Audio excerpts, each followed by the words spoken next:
Map music. What's that all about?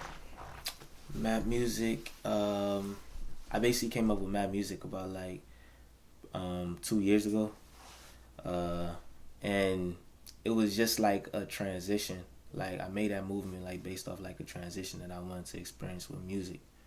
Um, as far as like new sounds, and everything, people always used to tell me I was like, you know, like Joey Badass, like compare me to Joey Badass because like of the boom bap sound and everything like that. So map music was like a new beginning, you know, like before it was like low lifers. That's what my movement was when I was like young. But yeah, it was like a beginning and it just explained a new me. So map music like defines like, you know, I'm basically, you know, guided by my words, like, you know, like offering guidance, like not to only people but to myself as well, because you know how people could say like, um, you know, they should take their own advice like while they giving it. Like that's how sometimes I feel. So, you know, my music is more so like guidance, like through my words.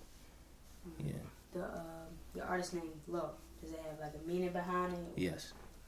Lyrically over expectations. Yeah. How you come up with that? One of my homies, like, you know, from around the way, shout out to Mikey. He actually made that for me. Like that's when I was young though. I was like 17, I believe. Yeah, like 17, 16. Like Low was always like a nickname, but like that whole like, you know, acronym and everything, yeah, he the one that created that. Okay. So was 2017 like your start or like just like, or was it like, I guess, a turnaround on like appearance and the flow of music? 2017 was just like a turnaround. Like before 2017, it was more so, you know, still living in my like New York ways and stuff like that. I've been actually like, you know, doing this music thing like seriously like since I was like probably like 15, 16, yeah. So what was that? What was that moment at 15 to 16 when you were just like, all right, music is for me, for real? Well, I started taking it seriously when I moved to Chicago. You know, I'm a New York breed at heart, New York and Maryland, because these are like those were the two places that and New York. This in New York. That's what I meant to say. Are the two places that I actually like, you know, spend like most of my life in. Like between that gap, I was in, you know, Chicago for like a year and a half, and usually like how it was out there, cause you know, violence is like really like crazy, like out there, and it was crazy out there during the time that I was there too as well.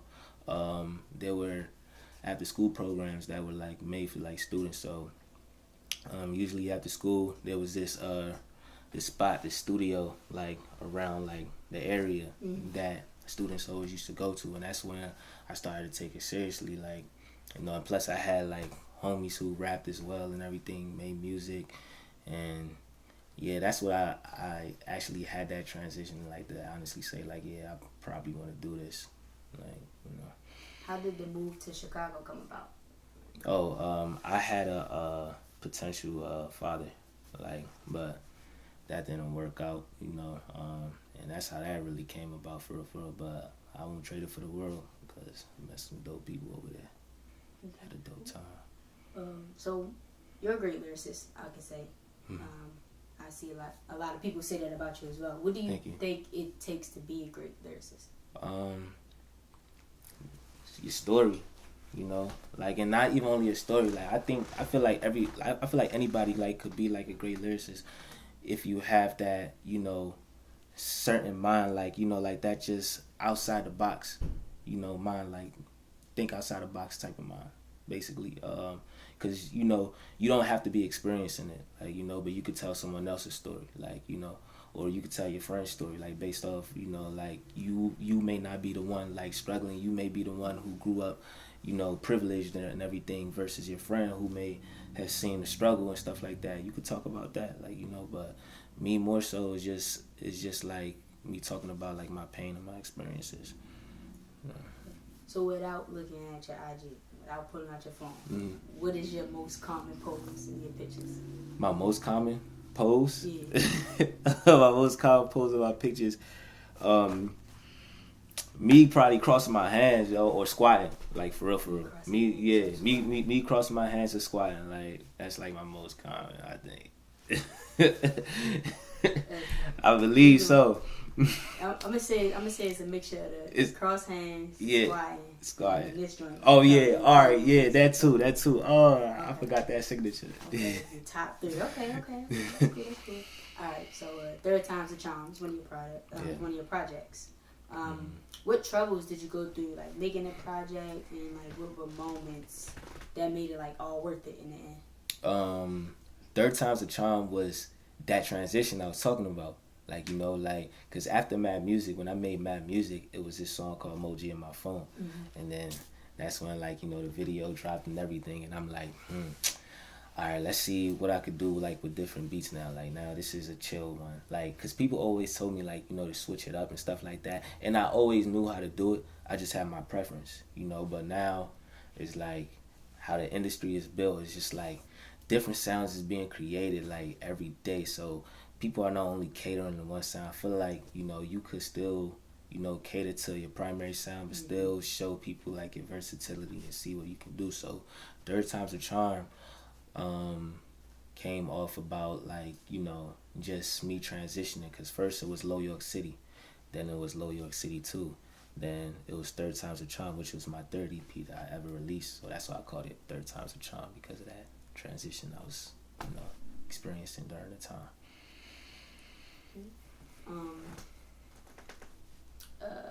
Me, Myself, and I. This song, it sounds like a mantra for you, and like that mantra, Me, Myself, and I, like just that line. It's heard in a couple of different songs. So like Over Time, Blow Up. What does that mean for you, like specifically? Me, Myself, and I. It's more so like, it's just like, yo, like, we were born alone, we die alone, like, you know? Like, I feel like at the end of the day, it's like, you know, you always go have loved ones, and you can always love a person back, like, you know, no matter how deep the love is, like, you know what I'm saying? Like, it's always going to be genuine, but at the end of the day, it's like, all you really have is you, because when you leave, who's leaving with you, like, you know? Like, that's certain things that I, like, really think about. So when I say that, I'm like, yo, at the end of the day, it's like, yo, you all you got, like, and I don't think people really, like, some people don't really, like, understand that type of mindset, but it's like, it's a good, I feel as though it's a great mindset to have. Like, it doesn't take away from, you know, people helping you or looking after you or you looking after them. It doesn't take away from any of that. It's just like, yo, you feel me? Life is a beautiful thing, but life also get taken away from us. Our souls live forever, but we only go live alone forever, you know? That's how I feel. Who are people that you look up to as far as like influencers for your music? It's a lot. Biggie was always one. The Pacs, Big L, J. Cole, of course, if you're talking about modern day. Yeah, like, really, like, those are really, like, the top. Oh, yeah, I can't forget Nas, too. Like, it's, like, different individuals, but when it comes to that type of sound, when it comes to that type of, like image, like, that's where, like, just storytelling type of thing, like, that was always, like, my thing that I always catered to, like, by that type of vibe. So those are the individuals that I look up to, people who really storytell. You know? Out of all the music videos you made so far, which one was your favorite? Favorite? Emoji in My Phone. Why? Emoji in My Phone, my favorite, because it's like, that was a song that wasn't thought about. That was just something that I was playing around with. Like, I woke up one morning and I remember, because usually, like, how people do it sometimes, you know, or artists, like, they'll go on Twitter or their social media, a person could say, like, yo, I'm gonna send you this beat, this and that. And, you know, I was just going through, you know, instrumentals one day that I had on my drive, and I'm like, man, like, I could probably, like, do something with this. And one morning I just woke up and it just came to me, like, I always sat on the beat, like, but I never really, like, I never used it. So what's one line from that song? When people see you, they just sing it. Like, they might not even be like, yo, what's up? They just start singing this. Keep it 100 like the emoji in my phone, for real. That's the line that everybody always say when they see me, like, every time, yo, I always get that. Like, even if that's not the first thing that they say, is like, you know, it's probably gonna be somewhere in the conversation that we have. Yo, I go by the name of Loe Adde. I just wrapped up this awesome, crazy ass interview with Orange Pop. Twitter is Loe Adde. Instagram is Loe Adde, LOEADDE. Just follow me, support me. I support y'all too. It's all love, man. Let's give out great energy. And yeah.